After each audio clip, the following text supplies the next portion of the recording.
વડોદરા શહેરમાં આજે ઠેર ઠેર રામનવમીની ઉજવણી કરવામાં આવી છે, જેમાં મદન ઝાપા રોડ સ્થિત રામજી મંદિરમાં રામનવમી નિમિત્તે મહાઆરતીનું આયોજન કરવામાં આવનાર છે। રામનવમી ભગવાન રામના જન્મોત્સવના રૂપમાં ઉજવાય છે। પૌરાણિક કથાઓ અને વાર્તાઓને જાણીએ તો તમને આ જ શિખામણ મળે છે કે એક પુરુષનું ચરિત્ર ભગવાન રામની રીતે જ હોવા જોઈએ। આ જ કારણ છે કે ભારત વર્ષમાં ભગવાન રામના અનુગામી ઘણા છે।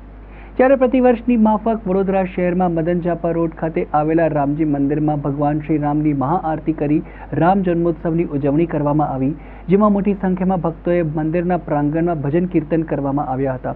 સાથે જ 12 કલાકે ભગવાન શ્રી રામજીની મહાઆરતી કરવામાં આવી હતી। સાથે જ મંદિરના પરિષદમાં જય શ્રી રામના નારાથી ગુંજી ઉઠ્યું હતું।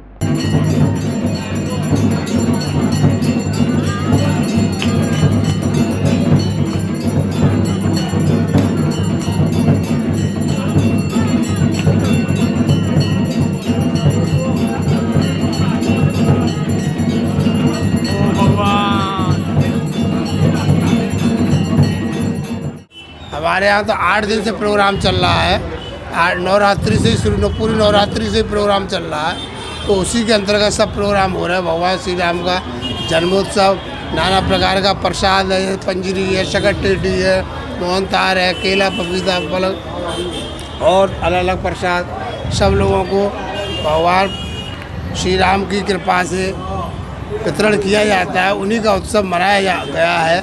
जो प्राण प्रतिष्ठा हुई है तब से वह पब्लिक जाना बंद नहीं है, क्योंकि ऐतिहासिक मामला है। अब तक जितने प्रधानमंत्री हुए किसी ने भी नहीं बनवा पाया। ये नरेंद्र मोदी जी को इसका सब श्रेय जाता है। नरेंद्र मोदी होते रहते ये मंदिर का निर्माण हुआ है।